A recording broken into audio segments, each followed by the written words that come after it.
मननाकरता जो शास्त्र भाग आहे त्याचं वाचन करून पाहू.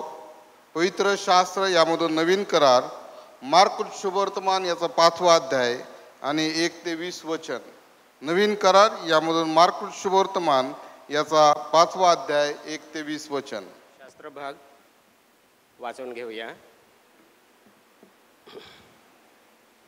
हेडिंग आहे गर्सेकर भूतग्रस्ताला येशू बरे करीतो. मग ते समुद्राच्या पलीकडे गर्सेकराच्या देशात आले आणि तो मचव्यातून उतरताच अशुद्ध आत्मा लागलेला एक माणूस कबरातून निघून त्याला भेटला. तो कबरात राहत असे व त्याला साखळदंडांनी बांधून ठेवणे आता कोणाला शक्य नव्हते, कारण त्याला पुष्कळ वेळा बेड्यांनी साखळदंडांनी बांधिले असतानाही त्याने साखळदंड तोडून टाकले होते व बेड्यांचे तुकडे तुकडे केले होते आणि त्याला वठणीवर आणण्याचे सामर्थ्य कोणालाही नव्हते. तो नेहमी रात्रंदिवस कबरांमध्ये व डोंगरांमध्ये राहून ओरडत असे व दगडधोंड्यांनी आपले अंग ठेचून घेत असे. येशूला दुरून पाहताच तो धावत आला व त्याच्या पाया पडला आणि मोठ्याने ओरडून म्हणाला, हे येशू, परात्पर देवाच्या पुत्रा, तू मध्ये का पडतोस? मी तुला देवाची शपथ घालतो, मला शळू नकोस.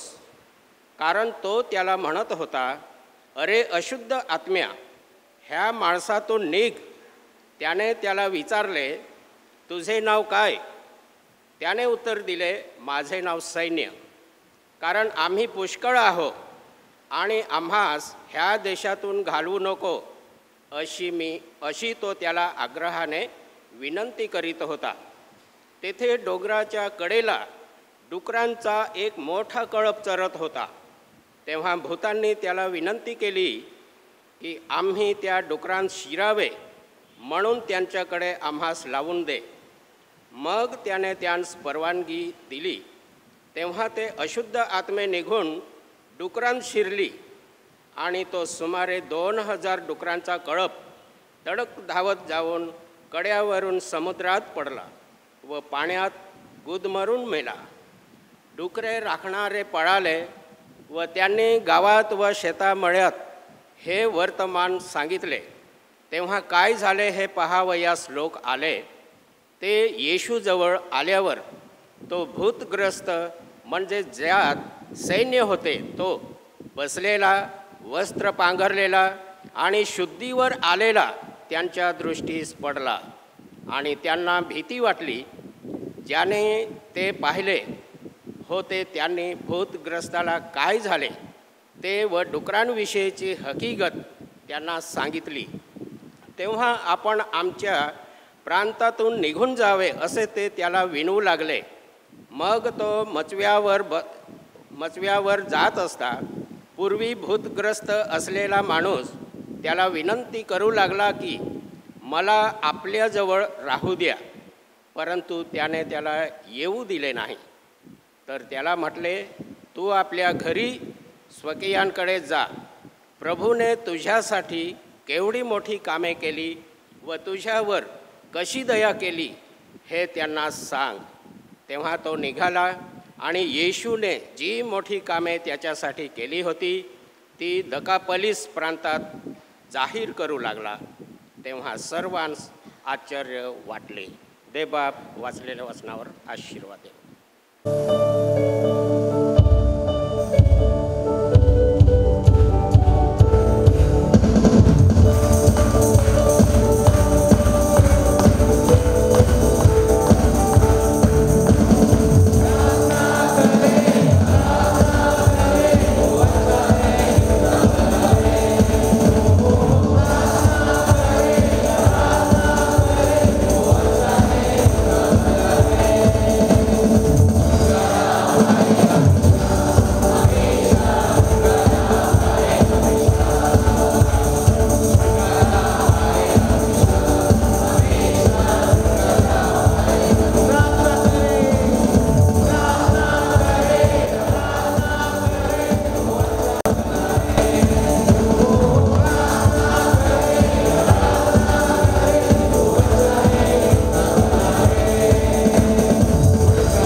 पुन्हा एकदा वचनाची सेवा करण्यासाठी आपणामध्ये देवाचे दास bishop doctor reverend Paulus Pawar आपल्यामध्ये उपस्थित आहेत.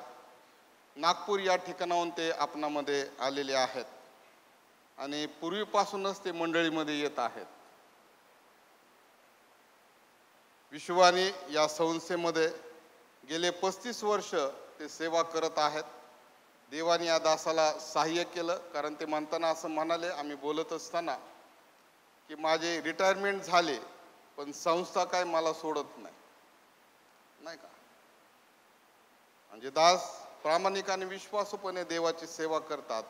हा अनुग्रह त्यांच्याबरोबर सदैव असतो. या संस्थेला ते आशीर्वादाचं कारण आहे की आज ते योगदान देत आहेत, सेवा करत आहेत, परिश्रम करत आहेत.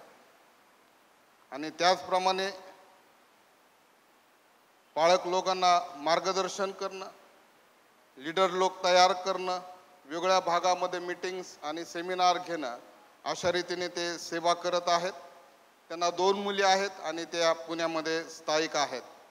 आणि जवळजवळ दीक्षित 500 पाळक त्यांच्या हाताखाली काम करत आहेत आणि इतर अनेक सेवक वर्ग त्यांच्याबरोबर काम करत आहे.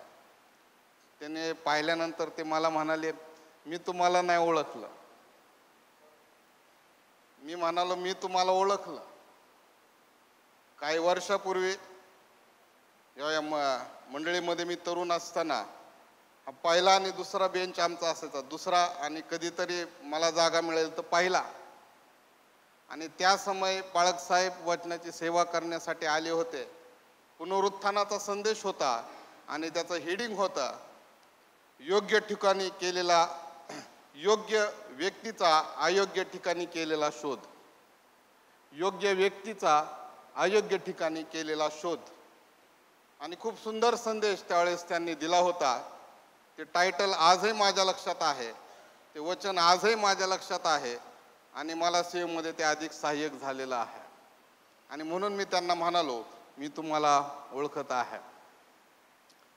प्रियांनो, पाऊल मंडळीमध्ये जात असताना म्हणतो की ज्यावेळेस मी तुमच्याकडे येईल त्यावेळेस आत्म्याने भरलेला आणि आशीर्वादित असा होऊन येत आहे, म्हणून तुम्ही प्रार्थना करा.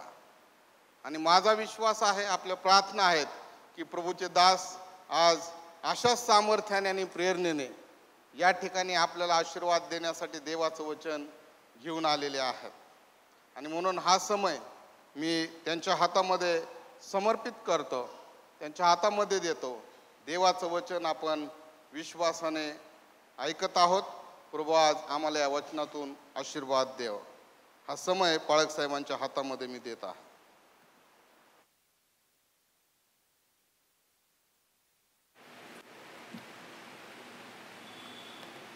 लवकर येणाऱ्या प्रभू येशू ख्रिस्ताच्या नावामध्ये सलाम. सलाम बोललो मी. प्रेज द लॉर्ड म्हटलं तर सर्व प्रेज द लॉर्ड करत होतं.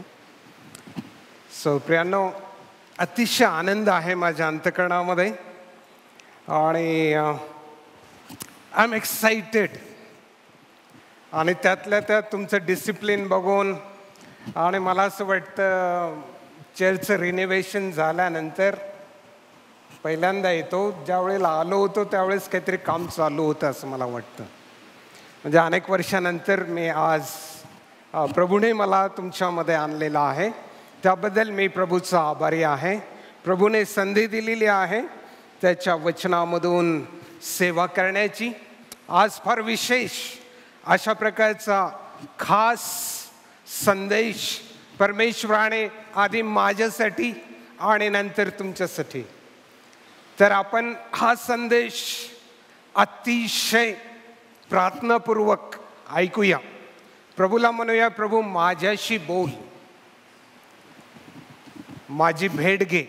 आपण एक वचन वाचूया, त्यानंतर प्रार्थना करू आणि संदेशाकडे जाऊया.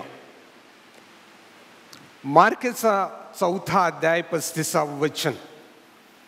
मार्क याचा 4था अध्याय आणि 35 वचन.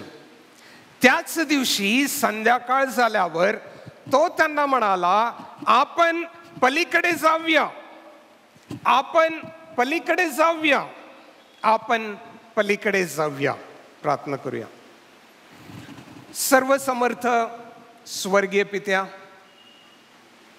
आज तुझ्या उपस्थितीमध्ये, तुझ्या समक्षतेमध्ये तू आम्हाला घेऊन आलास.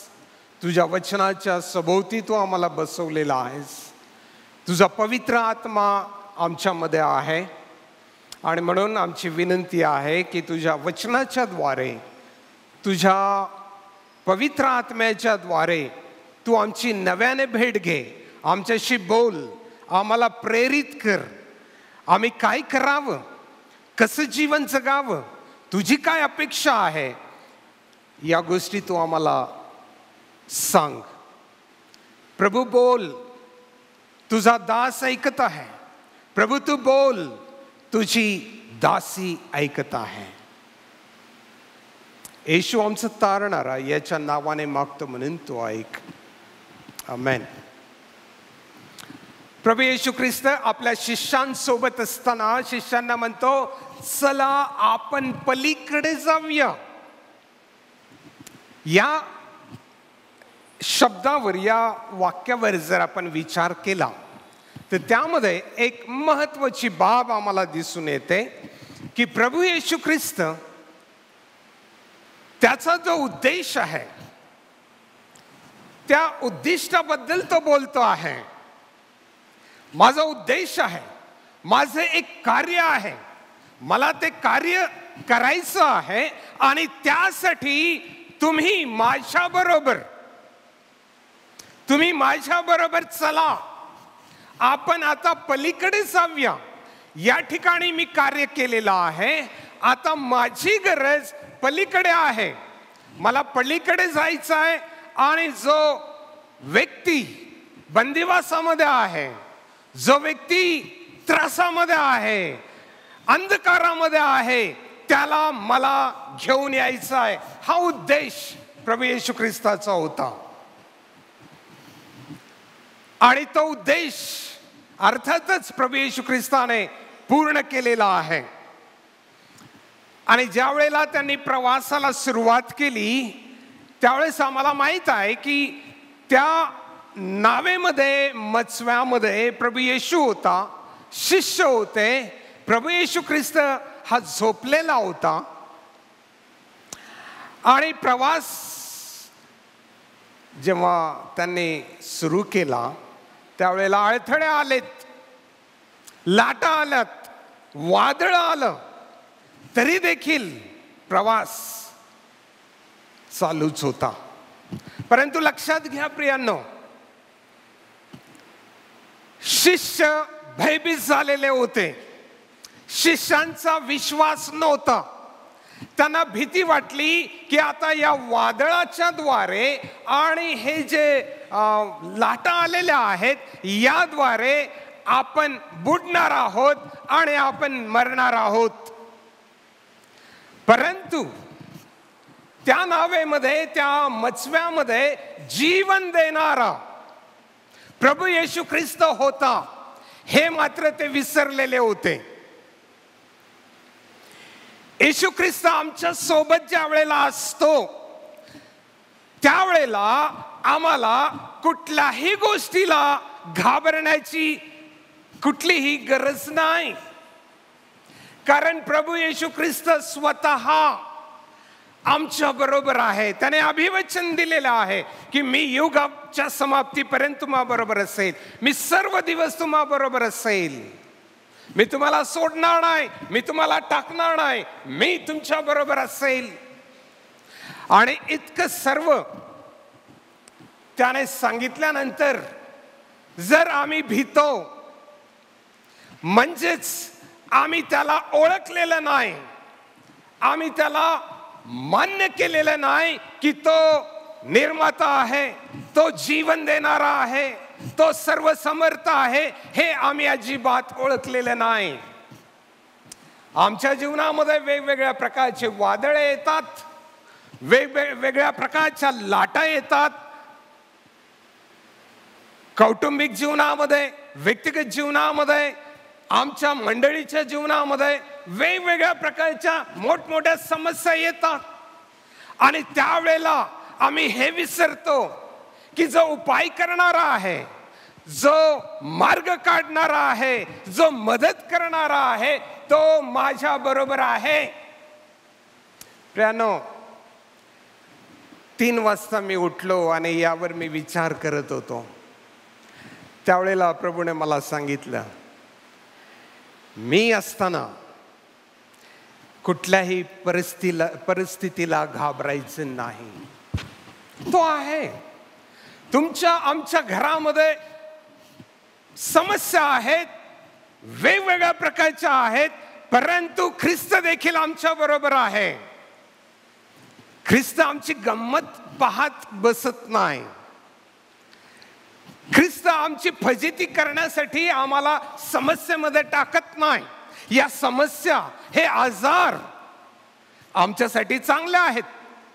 आम्ही त्याच्याकडे पाहू शकतो, आम्ही त्याच्याकडे जाऊ शकतो, आम्ही त्याला हाक मारू शकतो, आम्ही त्याला बिलगू शकतो, त्याला म्हणू शकतो, डॅडी हेल्प मी, माझ्या पित्या मला मदत कर. कुठलीही समस्या तुमची फजिती करण्यासाठी नाहीये. तुमचा विश्वास वाढवण्यासाठी, तुमचे रिलेशन पित्याबरोबर घट्ट करण्यासाठी, मजबूत करण्यासाठी त्या आहेत. वाईटासाठी नाहीयेत.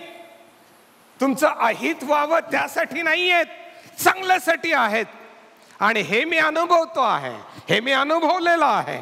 प्रियानो, आज प्रभू येशू ख्रिस्ताला कार्य करायचं आहे. अर्थात प्रथम माझ्या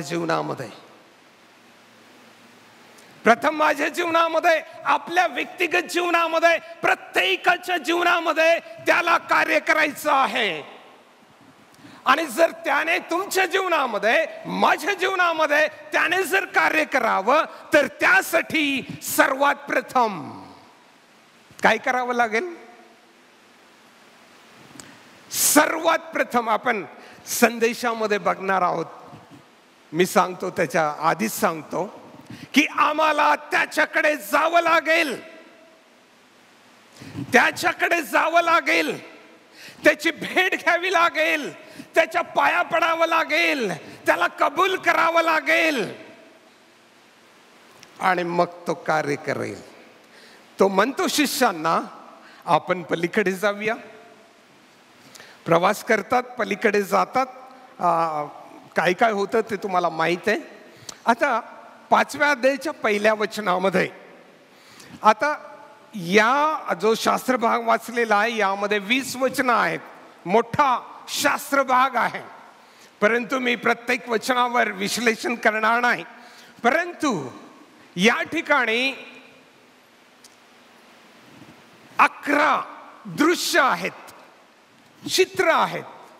आणि त्या 11 दृश्यांकडे जर आम्ही लक्ष लावलं तर आम्हाला कळेल की आमचा ख्रिस्त कोण आहे, किती सामर्थ्यशाली आहे, किती अद्भुत आहे, ते आम्हाला कळेल. ओके, आता मला 3 मुद्दे तुमच्या समोर ठेवायचे आहे. त्या ठिकाणी जो व्यक्ती होता, अर्थात भूतग्रस्त होता, त्या भूतग्रस्ताला मुक्त करण्यासाठी, त्या भूतग्रस्ताला ख्रिस्ताची ओळख करून देण्यासाठी ख्रिस्त त्याच्याकडे गेला. ओके, हे लक्षात ठेवा. बरं, पुढे आता ज्या भूतग्रस्ताबद्दल आपण बघत आहोत किंवा बघणार आहोत, त्याच्या जीवनामध्ये सर्वात प्रथम आम्हाला काय दिसतं, तर आम्हाला त्याचं जीवन जे आहे ते अंधकाराने भरलेलं दिसतं. वचन 3, 4, 5 यामध्ये त्याचं अंधकारमय जीवन, द डार्क लाईफ आपल्याला दिसून येतं. ओके, त्या डार्क लाईफ मध्ये आपण बघूया. त्याच्याविषयी हे विश्लेषण केलेलं आहे. या ठिकाणी मार्काने सांगितलेलं आहे की हा जो भूतग्रस्त होता तो कब्रांमध्ये राहत असे आणि त्याला साखळदंडाने बांधून ठेवत असत आणि ते कोणाला शक्य होत नसे. त्याला पुष्कळ वेळा बेड्यांनी, साखळदंडांनी बांधलेला असताना देखील तो साखळदंड तोडून टाकत असे, त्या बेड्यांचे तुकडे तुकडे करीत असे आणि त्याला वटणीवर आणण्यासाठी कोणीही सक्षम नव्हतं.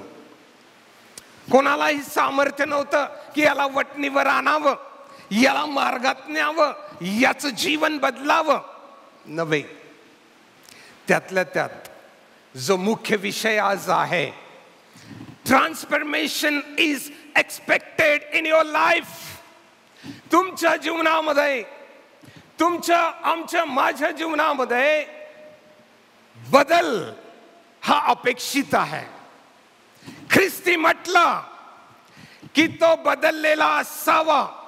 तो जर बदललेला नाही, त्याच्यामध्ये जर बदल नाहीये, तो ख्रिस्ती होऊ शकत नाही, ख्रिस्ताचा अनुयायी होऊ शकत नाही. आता या गृहस्थाकडे आम्ही ज्यावेळेस पाहतो, हा गृहस्थ ज्याच्या जीवनामध्ये अंधकार होता, अंधकार काय रिप्रेझेंट करतं? पापाचं जीवन, पापाने भरलेलं जीवन. आणि बायबलमध्ये माणसाविषयी किंवा आम्ही जे मानव आहोत, आमच्याविषयी बायबल सांगतं की आम्ही पापी आहोत, आम्ही देखील अंधकारामध्ये आहोत, आम्ही अंधकाराने भरलेले आहोत, अंधकार आमच्या जीवनामध्ये आहे. यशायाच्या पहिल्या अध्यायामध्ये जर तुम्ही बघितलं तर यशायाच्या पहिल्या अध्यायामध्ये परमेश्वर सांगतो या इस्रायल लोकांबद्दल की हे जे इस्रायल लोक आहेत, माझे लोक आहेत, त्यांचं मी पालन पोषण केलं, त्यांना लहानाचं मोठं केलं, तरी देखील ते फितूर झालेत, बेईमान झालेत, माझ्यापासून दूर गेलेत, त्यांनी मला ओळखलं नाही. 2 उदाहरणं दिलेत. बैलाचं उदाहरण दिलं आणि गाढवाचं उदाहरण दिलं. बैल आपल्या धन्याला ओळखतो, गाढव आपल्या मालकाचे ठाणे ओळखतो, पण इस्रायल ओळखत नाही, परमेश्वराला ओळखत नाही, त्या धन्याला ओळखत नाही.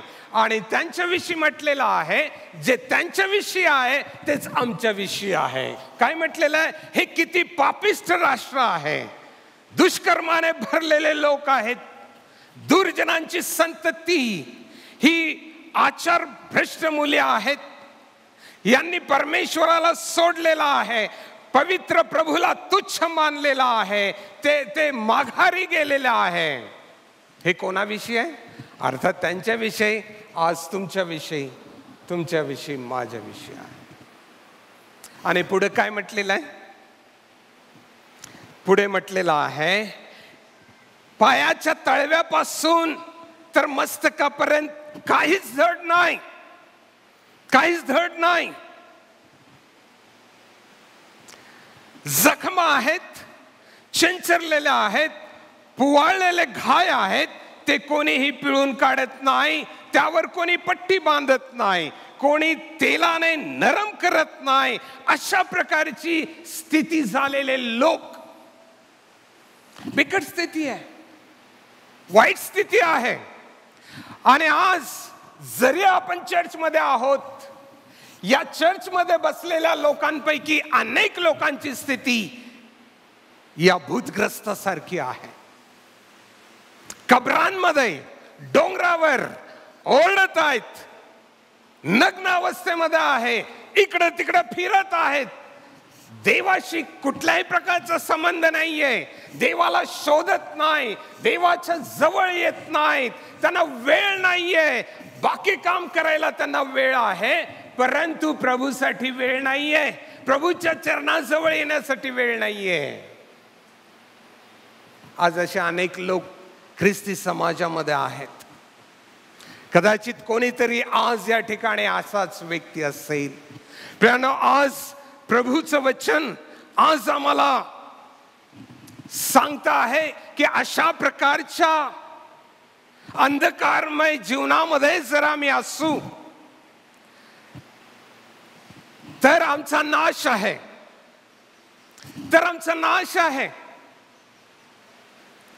आणि त्यामुळे आज आम्हाला सावध होण्याची गरज आहे. हा भूतग्रस्त रात्रंदिवस ओरडत असे ना, दगड धोंड्यांनी आपले अंग ठेचून घेत असे. अशा प्रकारची बिकट स्थिती त्याची होती. आणि आज जर आमच्यापैकी कोणी असेल तर आशा आहे, आशेचं किरण आहे. ती आशा प्रभू येशू ख्रिस्ताकडे आहे, प्रभू येशू ख्रिस्तामध्ये आहे. तो आम्हाला या परिस्थितीमधून बाहेर काढू शकतो आणि त्यासाठीच तो आला. ते समुद्राच्या पलीकडे गर्सेकरांच्या देशात आले. कोण आले? प्रभू येशू ख्रिस्त आणि त्याचे शिष्य आले. कशासाठी आला प्रभू येशू ख्रिस्त? कशासाठी त्या ठिकाणी पोहोचला? या भूतग्रस्ताला मुक्त करण्यासाठी, या भूतग्रस्तामध्ये जे अशुद्ध आत्मे होते त्यापासून त्याला सुटका देण्यासाठी, मुक्त करण्यासाठी. परंतु आज आम्ही जे आहोत, आमच्यासाठी प्रभू येशू ख्रिस्त आलेला आहे. प्रभू येशू ख्रिस्ताच्या येण्याचे अनेक कारण आहेत. त्यापैकी तो सेवा करून घेण्यासाठी नाही, सेवा करण्यासाठी आला आणि बहुतेकांच्या साठी खंडणी भरण्यासाठी आला, त्यांना मुक्त करण्यासाठी आला. आणि इतकंच नाही, जे हरवलेले आहेत त्यांना शोधावयास व तारावयास आलेला आहे. पापी जे आहेत त्या पाप्यांना बोलावण्यास आलेला आहे. कशासाठी? की त्याने पश्चाताप करावा, त्यासाठी तो आलेला आहे. इतकंच नाही तर तो आलेला आहे की विपुलतेचं जीवन द्यावं आणि तेही विपुलतेचं जीवन त्याने आम्हाला द्यावं. त्यासाठी तो आलेला आहे. जगाचं तारण करण्यासाठी तो आलेला आहे. आणि इतकंच नाही तर जे अंधकारात आहेत त्यांना जीवनाचा प्रकाश मिळावा, त्यांच्याकडे जीवनाचा प्रकाश असावा, त्यासाठी प्रभू येशू ख्रिस्त प्रकाश म्हणून आलेला आहे. तो प्रकाश आहे. आज जर आमच्यापैकी कोणी अंधकारामध्ये असेल, येशू ख्रिस्त प्रकाश म्हणून आलेला आहे. आणि जर आमच्यापैकी कोणी म्हणत असेल की मी येशूला अनुसरतो, तर त्यासाठी देवाचं वचन प्रभू येशू म्हणतो, योहान 8 आणि 12 मध्ये तो म्हणतो की जो कोणी मी प्रकाश म्हणून आलेला आहे, जो मला अनुसरतो, तो अंधकारात चालणारच नाही, तर त्याच्या जवळ जीवनाचा प्रकाश असेल.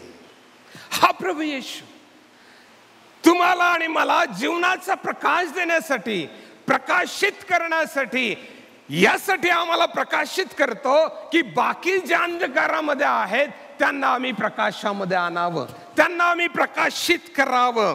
प्रियानो, या ठिकाणी हा जो भूतग्रस्त आहे अशा वाईट बिकट परिस्थितीमध्ये होता. येशूला माहित होतं, म्हणून तो शिष्यांना म्हणाला, चला आपण पलीकडे जाऊया, गर्सेकरांच्या देशामध्ये जाऊया. तिथे एक व्यक्ती आहे, त्याला मला भेटायचं आहे. तो देखील अपेक्षा करतो आहे की मला सोडविण्यासाठी, मला या बंधनातून मुक्त करण्यासाठी कोणीतरी आहे, तो माझ्याकडे येईल, हा त्याचा विश्वास असेल. आणि ज्या वेळेला आपण पाहतो आता दृश्य बदलतं की प्रभू येशू ख्रिस्त ज्यावेळेस मछव्यातून उतरताना हा अशुद्ध आत्म्याने भरलेला व्यक्ती पाहतो, त्यावेळेला काय होतं माहितीये का? दृश्य बघा काय बदलतं. येशू उतरत आहे आणि येशू उतरल्याबरोबर त्यानं पाहिलेला आहे, दुरून पाहिलेला आहे. 6व्या वचनामध्ये सांगितलेलं आहे की त्याने दुरून पाहिलं आणि तो धावत येशू ख्रिस्ताकडे आला. 2ऱ्या वचनामध्ये सांगितलेलं आहे की तो येशूला भेटला. इतकंच नाही तर तो येशूच्या पाया पडला. येशूला भेटणे आणि येशूच्या पाया पडणे आवश्यक बाब आहे. आमचं जर परिवर्तन व्हावं व्यक्तिगत जीवनामध्ये, प्रत्येकाच्या व्यक्तिगत जीवनामध्ये जर परिवर्तन हवं असेल तर आम्हाला येशूला भेटणं. येशू तर आलेला आहे, येशू तर आमच्या जवळ आहे. येशूला हाक मारल्यावर तो आमच्याकडे येतो. तो आलेला आहे.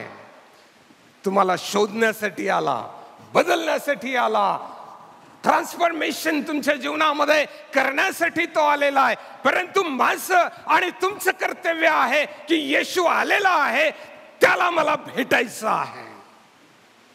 मी भेटणार, मी त्याच्याकडे जाणार, धावत जाणार, त्याच्या पाया पडणार. पाया पडणं म्हणजे नम्र होणं. मी नम्र होऊन त्याच्या पाया पडेल, त्याला बिलगेल आणि मी कबूल करेल की येशू जो आहे, हा येशू तू तारणारा आहेस, तू मला बदलणारा आहेस, माझ्या जीवनामधलं अंधकारमय जीवन काढून टाकणारा तू आहे, माझ्या पापांची क्षमा करणारा आहे. केवळ क्षमा करणारा नाही, मला पापापासून, पापाच्या बंधनातून मुक्त करणारा आहे. हा मुक्त करणारा प्रभू येशू आहे. एकदा एका माणसाला चोरी करताना पकडलं. हा दाखला आहे. आणि त्याला लोकांनी बेदम मारहाण केली आणि त्याला झाडाला बांधलं. आणि झाडाला बांधल्यानंतर माझ्यासारखा एक आता सभ्य गृहस्थ येतो आणि म्हणतो की अरे रे रे मारू नका, असू द्या, सोडून द्या. म्हणजे सोडून द्या नाही म्हटलंय, मारू नका, जाऊ द्या, क्षमा करा. सर्वांनी क्षमा केली. सर्वजण घरी निघून गेले आणि त्याला बांधलेल्या अवस्थेमध्ये तसंच ठेवलं. क्षमेचा काय अर्थ आहे? अरे त्याला बांधलेलंच ठेवलेलं आहे तुम्ही. त्याला सोडण्याची गरज आहे, त्याला मुक्त करण्याची गरज आहे. प्रभू येशू ख्रिस्त आम्हाला पापाच्या बंधनातून मुक्त करण्यासाठी आलेला आहे, सोडविण्यासाठी आलेला आहे. माझ्या प्रियांनो, आजही आमच्यापैकी अनेक लोक वेगवेगळ्या बंधनामध्ये आहेत. लबाडी, चोरी, व्यभिचार, मतभेद, भांडण, राग, द्वेष, कलह, मत्सर, फुटी, अशा प्रकारच्या अनेक गोष्टी आहेत की या गोष्टींनी आम्हाला अद्याप बांधलेला आहे. माझी लबाडी बंद झालेली नाही, चोरी करणं बंद झालेलं नाही, मी वाईट विचार करणारा आहे, माझ्यामध्ये बदल नाही झालेला, कारण मी चोरी करतोच आहे, लाचलुचपत घेतोच आहे, देतोच आहे, फसवतो आहे. याला परिवर्तन म्हणत नाही, याला मुक्ती म्हणत नाही. एकदा काही लोक समुद्रातून प्रवास करणार होते. रात्रीची वेळ झालेली होती, अंधकार झालेला होता. ते सर्व बसले आणि त्या नावेला बांधलेलं होतं, ज्या दोरांनी बांधलेलं होतं, अनेक दोरांनी, रस्सीने बांधलेलं होतं. त्यांनी सोडण्याचा प्रयत्न केला आणि त्यांना असं वाटलं की आपण याला सोडलेलं आहे, आता चला वल्ले मारा, प्रवास करूया. रात्रभर वल्ले मारले. सकाळ झाली, पहाट झाली आणि त्यांना दिसलं की आपण आहोत तिथेच आहोत. का बरं? कारण एक दोर बांधलेला होता, तो सोडला नाही. अनेक ख्रिस्ती लोक अशाच कंडिशन मध्ये आहे. त्यांना वाटत आहे आम्ही जात आहोत, आम्ही स्वर्गाच्या वाटेला जात आहोत, स्वर्गाच्या मार्गावर जात आहोत. परंतु असे काही दोर आहेत की ते अद्याप सुटलेले नाहीयेत, आहे तिथेच आहे.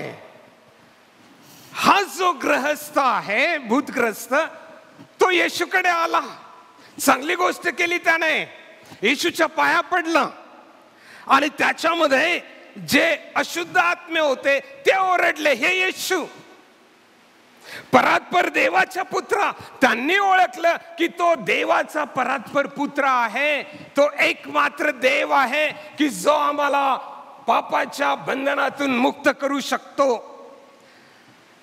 आणि प्रियानो, ज्या वेळेला तो येशूच्या पाया पडला तेव्हापासून प्रभू येशू ख्रिस्त म्हणत होता, अरे अशुद्ध आत्म्या या माणसातून निघ, या माणसातून निघ.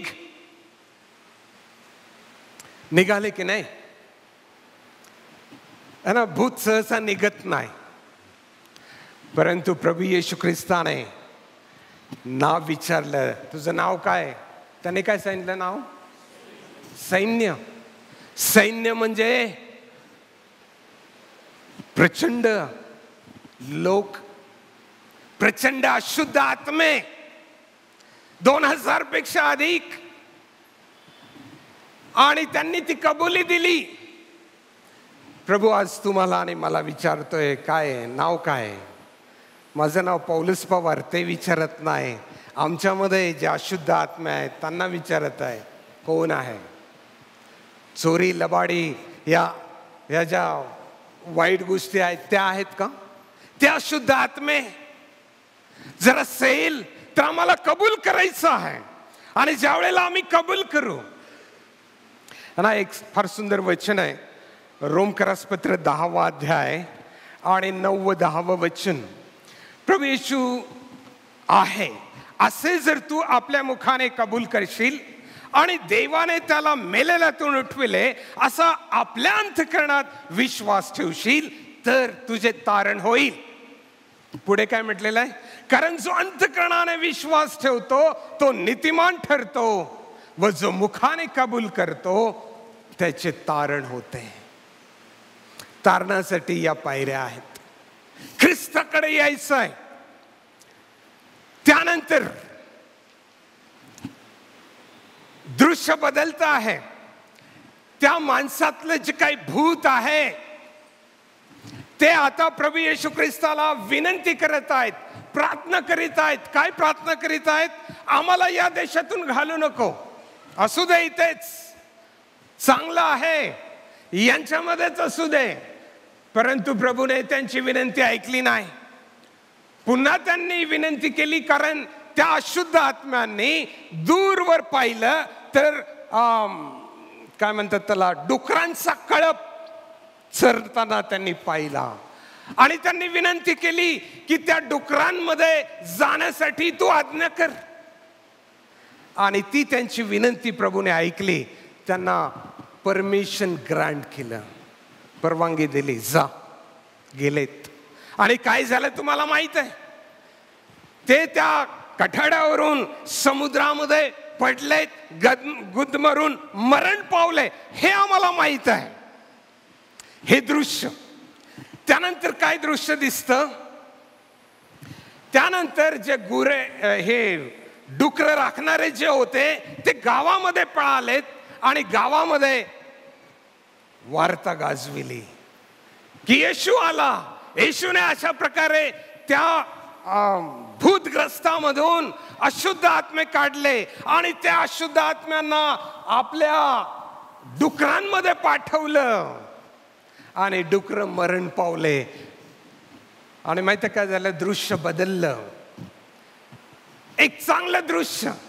आणि हा माझा सेकंड पॉइंट आहे. सेकंड पॉइंट हा आहे की आता त्या माणसाचं डायनामिक लाईफ. डायनामिक लाईफ म्हणजे स्फोटक जीवन. आणि हे स्फोटक जीवन आम्हाला 15व्या अध्यायामध्ये 15व्या वचनामध्ये दिसतं. 15, 16, 17 मध्ये त्याचं जीवन स्फोटक झालं. तो बदलला. तो होता तसा नव्हता. त्याच्यामध्ये बदल आला. ट्रान्सफॉर्मेशन त्याच्यामध्ये आलं. काय झालं? लोक आलेत. लोकांनी काय पाहिलं? 3 गोष्टी बघितल्यात.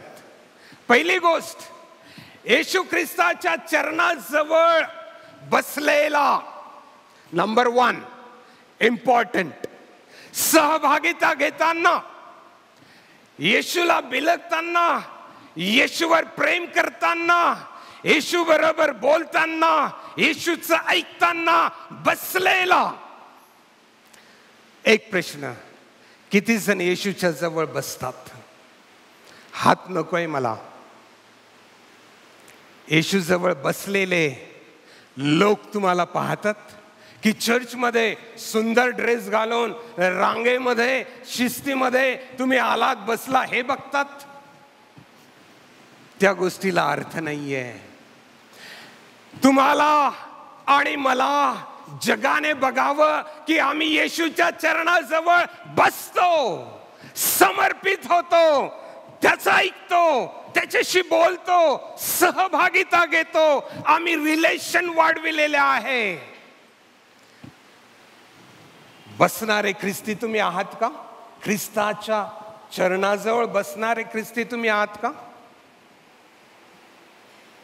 दुसरी गोष्ट काय? वस्त्र पांघरलेला. कोणचे वस्त्र आहेत हे नीतिमत्वाचे वस्त्र आहेत, हे धार्मिकतेचे वस्त्र आहेत. अनेक रेफरन्सेस माझ्याकडे वेळ नाहीये.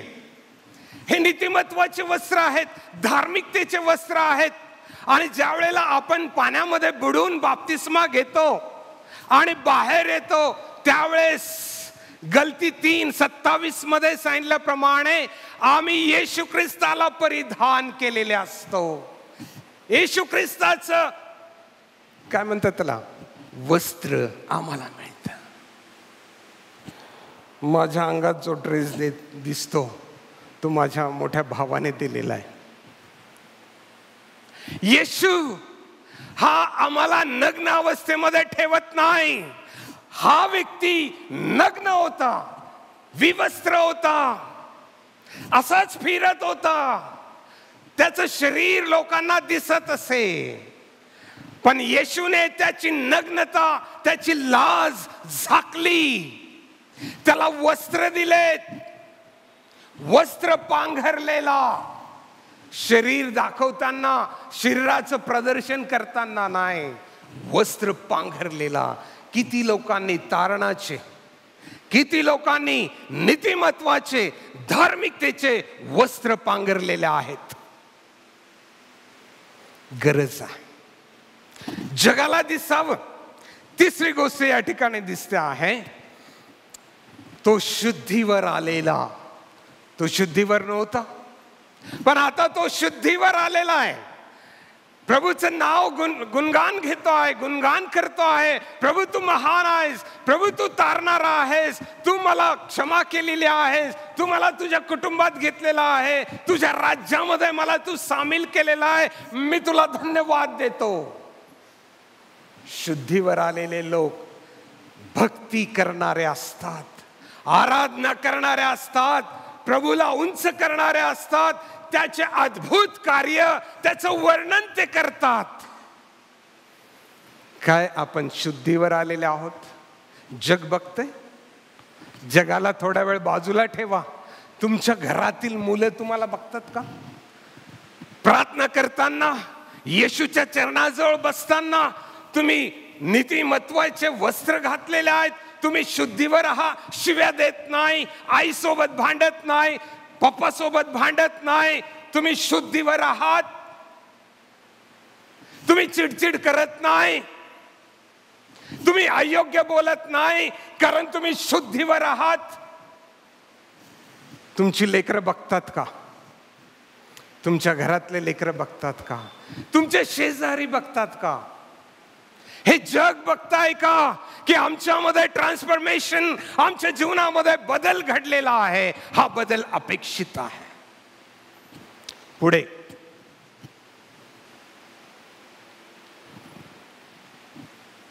दृश्य बदलतं. जेव्हा येशूने हे कार्य केलं त्यावेळेस गावातले लोक आलेत आणि ज्या माणसाचे डुकरं होते तो मनुष्य आला आणि त्याने पुढाकार घेतला, येशूला विरोध केला.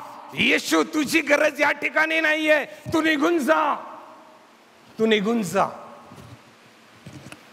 आणि येशू जाऊ लागला. येशू जात असताना ज्याच्यामध्ये अशुद्ध आत्मे होते, जो शुद्धीवर आलेला होता, ज्याने वस्त्र पांघरलेले होते, जो येशूच्या चरणाजवळ बसलेला होता, त्याने प्रार्थना केली, त्याने विनंती केली.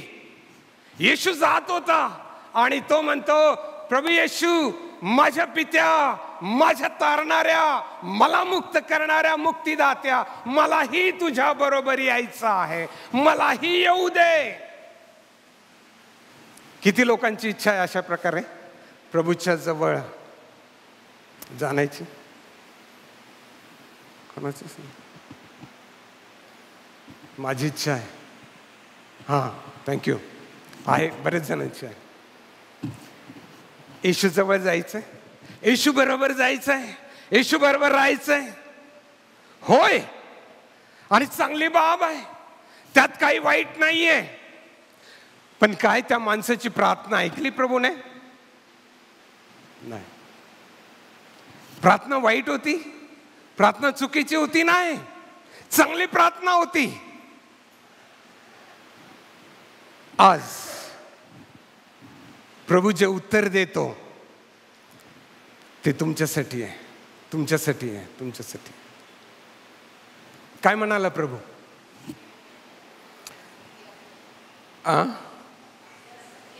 19व्या वचनामध्ये येशूने त्याला येऊ दिले नाही, तर त्याला म्हटले, काय कर? आज्ञा दिली. काय आज्ञा दिली? तू आपल्या घरी स्वकीयांकडे जा. तू आपल्या घरी स्वकीयांकडे जा. कारण प्रभू येशूला माहित होतं की ते देखील हरवलेले आहेत, त्यांचं तारण झालेलं नाहीये, ते देखील सैतानाच्या हातामध्ये आहेत, सैतानाच्या सत्तेखाली आहेत. जा, तू त्यांच्याकडे जा, त्यांना तुझी गरज आहे. तुझं बदललेलं जीवन आणि परमेश्वराने तुझ्यावर कशा प्रकारची दया केली, जाऊन त्यांना सांग. मोठी जबाबदारी, मोठी आज्ञा प्रभूनं त्या व्यक्तीला दिली ज्याच्यामध्ये सैन्य होतं. आणि तोच प्रभू तुम्हाला तुम्हाला तुम्हाला तुम्हाला प्रत्येकाला आज्ञा देत आहे. कुठे जा?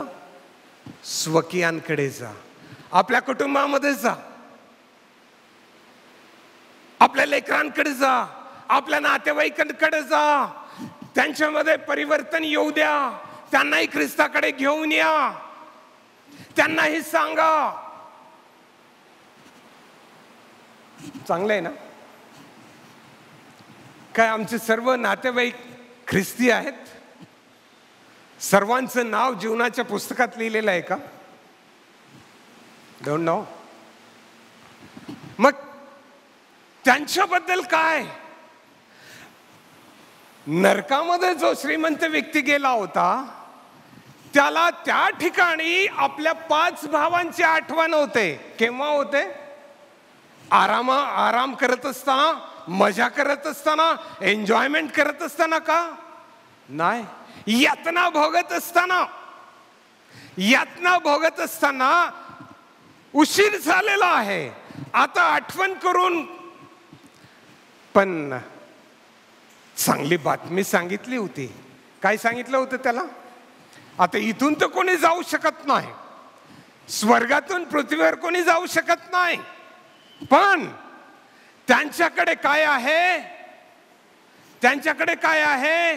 मोशेने लिहिलेलं नियमशास्त्र आहे, देवाचं वचन आहे, त्यांच्याकडे आहे. त्यांना वाचू दे, त्यांना बदलू दे, त्यांना माहित होऊ दे. ते कार्य करणार आहे देवाचं वचन. देवाचं वचन आहे. आम्ही देवाचं वचन मनन करतो का? देवाचं वचन वाचतो का? प्रियांनो, तिसरा मुद्दा फार लहान आहे. याचं जीवन आता शिष्यत्वाचं जीवन बनलेलं आहे. अंधकारमय जीवन संपलं, तो प्रकाशित झाला, तो बदलला. त्याचं जीवन स्फोटक झालं, साक्ष देऊ लागला, लोक त्याच्या जीवनात साक्ष बघू लागले. प्रभूने त्याला आज्ञा दिली आणि 20व्या वचनामध्ये सांगितलेलं आहे, तो निघाला. येशूने जी मोठी कामे केली त्याच्यासाठी ती दकापली प्रांतात जाहीर करू लागला आणि सर्वांना आश्चर्य वाटलं. हे शिष्यत्वाचं जीवन आहे. मला सांगा, इथे किती विधर्मी बसलेले आहेत? मुस्लिम नाही, कोणीच नाही. ख्रिस्ती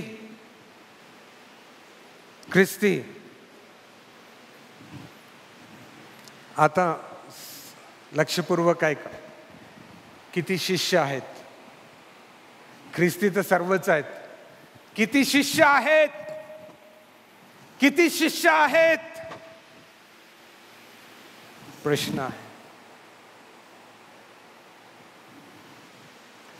प्रभूला शिष्य हवे आहेत. आम्हाला स्फोटक जीवन प्रभूकडून मिळू शकतं. आम्ही प्रभूचे शिष्य बनू शकतो. प्रभूचे शिष्य बनण्याच्या अटी वेगवेगळ्या आहेत. मला वेळ नाही येते सर्व शिकवासाठी. त्याच्यासाठी माझ्याकडे दुसरा कोर्स आहे. नंतर कधी जमलं तर येईल. पण प्रियांनो, आमचं कोणाचंही अंधकारमय जीवन असू नये, तर उलट आमचं स्फोटक जीवन असावं, डायनामिक जीवन असावं, सक्षमय जीवन असावं. आणि आम्ही ख्रिस्ताचे शिष्य बनावेत. लोकांना जाऊन जाहीर करावं, सांगावं. फक्त सांगू नये, आमची साक्ष लोकांना दिसावी, ही प्रभूची इच्छा आहे. चल प्रार्थना करूया.